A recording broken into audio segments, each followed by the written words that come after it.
Hook it and cook it. From the catch to the kitchen, it's your front row seat to learn mouth-watering new ways to fix seafood. It's time for Hook It and Cook It. Welcome to Hook It and Cook It. I'm your host, Frank WILEM. On today's menu is Cobia Napoleon. Chef David Crabtree from the Island View Casino in Gulfport, Mississippi will be along with that recipe. But for him to cook it, we gotta hook it. Throughout late March and April, cobia are on the move heading west. Boats cruise the beaches of Alabama and the Florida Panhandle looking for the large brownish backs of the fish as they migrate along the surface. For sight fishing, it's best to have a sunny day and to be as high above the water's surface as possible.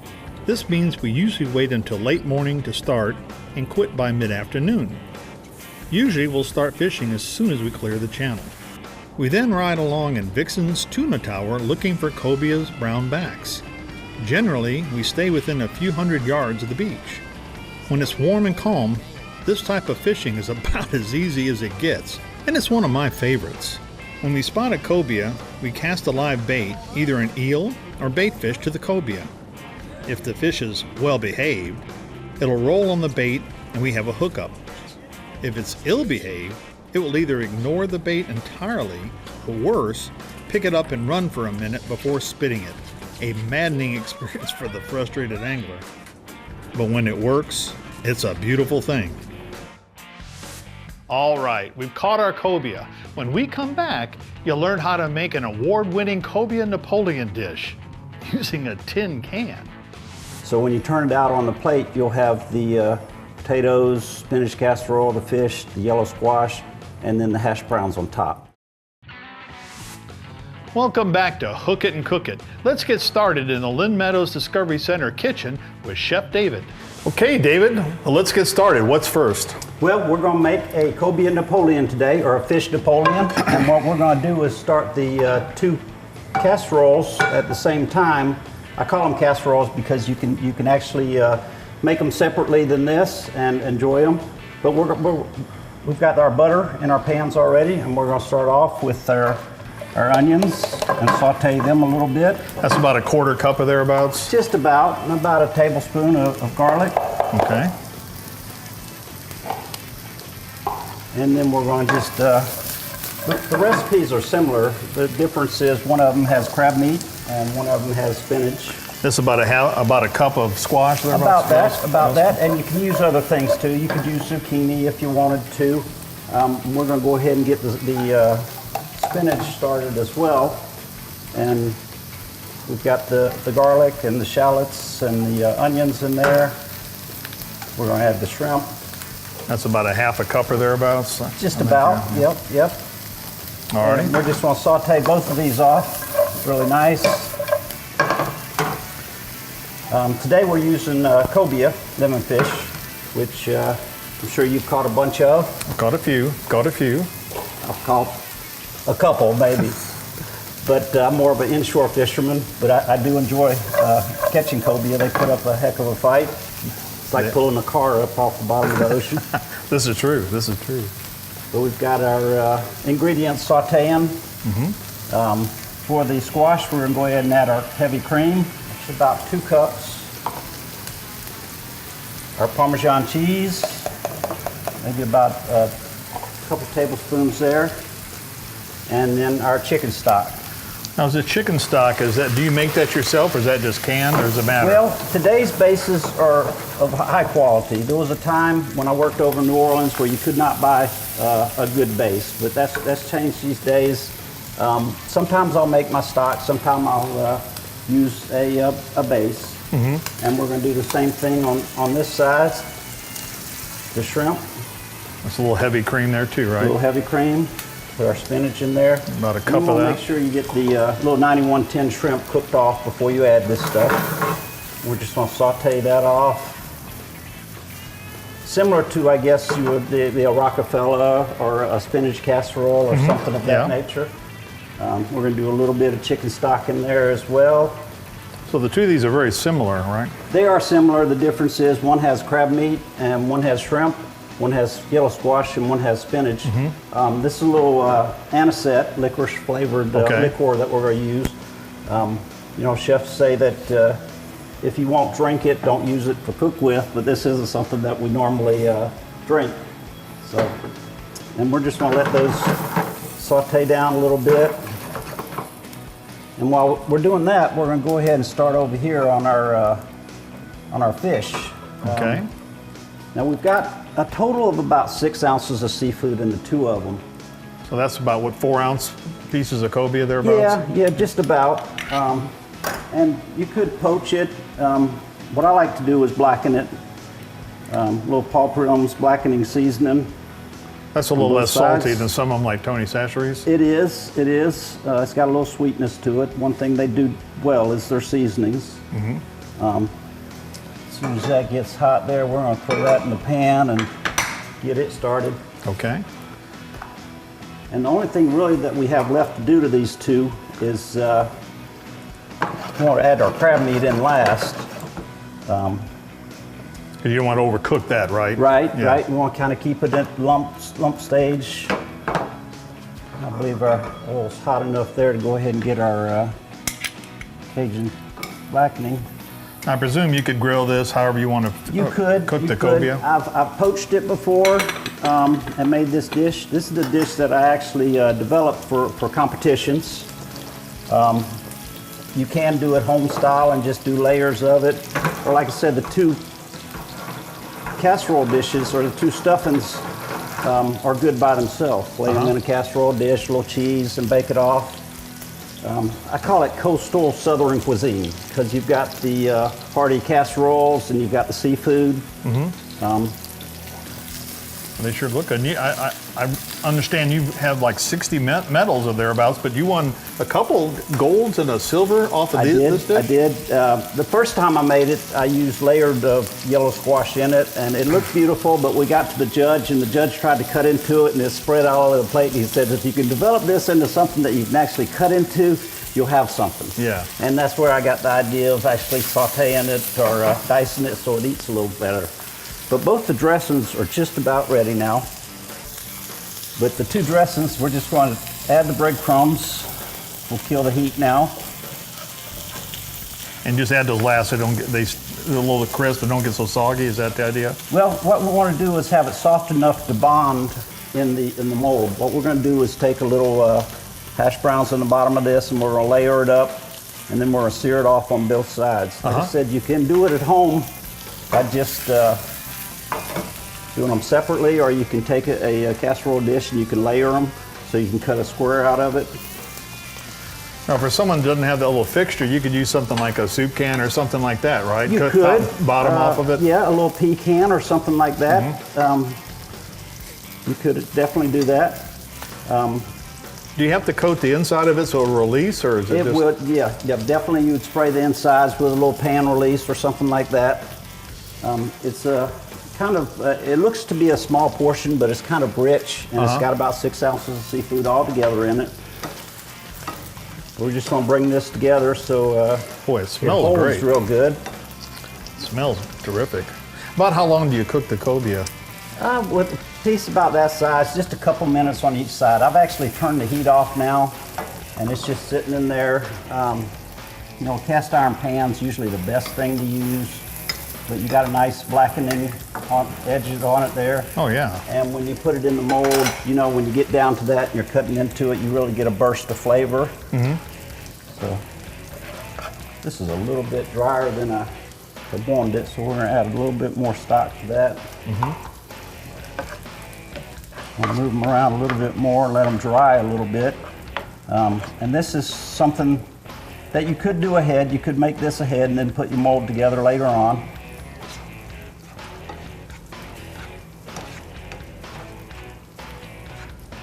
So this is taking, what, about 5-6 minutes, something like that? Yeah, as long as you've got your mise en place and everything cut ahead of time, it's pretty quick. You know, when you get to larger portions, when you're doing it for a party or something, you would have to sear them off, mold them, and let them refrigerate, and then take them out and just slowly heat them in the oven. So you'd have the have it done. Boy, it looks great. And then you layer the 2 of these in the mold, is that the idea? It is. We've got a little bit of our shredded hash browns here that just got a little Parmesan cheese and a little parsley in it. And what we're going to do is we're going to put up down a layer of hash browns after we spray it, and then we're going to layer in the casserole, put the fish in the middle. So when you turn it out on the plate, you'll have the potatoes, spinach casserole, the fish, the yellow squash, and then the hash browns on top. When we return, tips on cooking the potatoes just right for your Cobia Napoleon. It is a lot easier. Just add a little Parmesan cheese to them and a little parsley, and they tend to get that nice crusty texture that you're looking for. Let's get back in the kitchen with Chef David and see how to layer Cobia Napoleon. Okay, we've got our first Napoleon made over here. And what I'm going to do now is build the second one. Like I said, I've got a little bit of shredded potatoes here. And that was another thing I did on the, I guess a mistake. My first time I did it in a competition was I shredded potatoes, and by the time the judges tasted them, they started turning a little bit brown. So the first one I did was a learning experience. So we've got a little potatoes in the bottom, which is going to be our bottom crust. And we're going to take a little bit of the shrimp dressing here, which is, like I said, it's real similar to a Rockefeller filling. Yeah, it looks a lot like one. Now, you shredded the potatoes yourself? Are they fresh potatoes? Or? Well, these are actually, I found the best thing to do with these, works better, is frozen hash browns. Okay, which is a lot easier. Yeah? It is a lot easier. Just add a little Parmesan cheese to them and a little parsley, and they tend to get that nice crusty texture that you're looking for. So we've got our potatoes in the bottom, our shrimp Rockefeller dressing, and we're going to put our blackened cobia right there in the middle of it. And then we're going to start building on top of that with the yellow squash and crab meat dressing. So we're going to build that and get our pan hot back there. And what are we going to be doing here, David? We're going to take these, and as soon as it gets hot, we're going to sear them off on both sides. And we're going to slide it right off the plate. And you could do this in a square pan that you do lasagna in as well if you wanted to.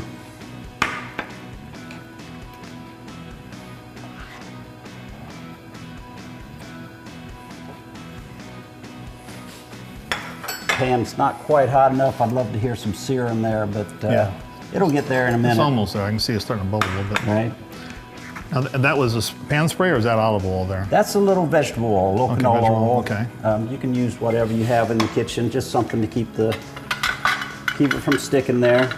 What I've done lately on this is something that I enjoy doing, is take a little quail egg, and we're going to do it sunny side up, and we're going to put it right there on top of it.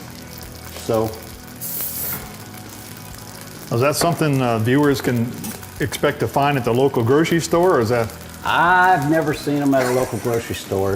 There are a few places in Macomb that certain times of the year that you can go and get quail eggs. Of course, restaurants can get them. These actually came from practically the other side of the world, New York, but with today's traveling time and the way they fly stuff, you can get them in a day or two. And everything's fully cooked here, so all we're looking really to do is to brown our hash browns on the bottom. About how long does that take, you reckon? Usually 2 or 3 minutes, depending on how hot your stove is. I'm going to take a peek here and flip that one over. A little early, so you can see how it's starting to brown real nice. I'll give that one another minute. The quail eggs is something that the shell on them is a little bit tougher.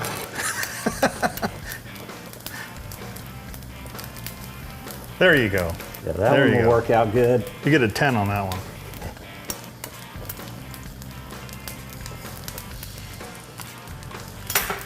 And our second one should be ready to turn over here. Yeah, that one turned out a little bit better. Yeah, oh, that looks perfect.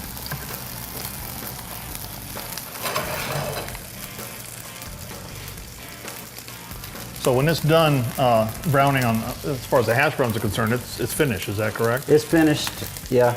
It should slide right out of there. Everything in the middle of it's cooked. And our eggs are just about done.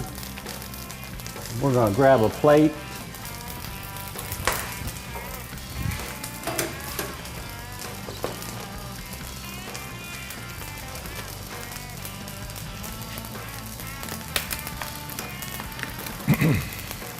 It gets a little warm, so I'm gonna put on an extra glove just to be on the safe side. Not bad, yeah. But our eggs are just about done there. I like to do them sunny side up. At our New Year's Eve party that we had at Island View, for about 8,000 of our favorite guests, we did a little canopy egg station. 8,000? Well, on New Year's Eve, on the 31st, we fed 10,000 people throughout the property. Yeah, it came out just like a plan, huh? Slide right out of there. Yeah. The crust on top's not perfect, but It's not a competition either, right? it's not. No, sir. No, sir. But I'm pretty sure it should eat real well. Now, this is not something we can expect to go to Island View and Casino and find, is that correct, on the menu? It is an item that we've ran on several as a fish of the day. We've done it at the steamer, and we've done it at Carter Green a few times. The guests really enjoy it. I've done different fish. We can use amberjack or flounder. Salmon works really well in it. So just any kind of firm fish like that? Any type of firm fish, yeah. You can do a sauce with it, but it really doesn't need it because it's got the cream and the cheese and things of that nature to give it lots of moisture. The added egg gives it some extra flavor. But we'll probably do it coming up in the next few months as a poster special at Island View. We've got 2 Cobia Napoleon entrees stacked and ready. When we return, it's time to give them a taste. I got a piece of the shrimp and the Cobia as well, and that is excellent. Welcome back to Hook It and Cook It. Chef David Crabtree from the Island View Casino has just finished making Cobia Napoleon. It's on the plate, and that means it's time to put a fork in it. Well, David, this looks great. Now, I noticed there's some sauce here. Could you tell us a little bit about that? Well, you can use almost any kind of sauce for this. It's just a basic lemon butter, a reduction with a little butter added to it just to add a little flavor, add a little lemon flavor to it. Like I said, you could use a marinara sauce, you could use a cream sauce, you could use pretty much whatever you wanted to. Just helps the presentation, I guess, as well. It does, right? Yeah. it does, yes indeed. Well, let's try it out. Okay.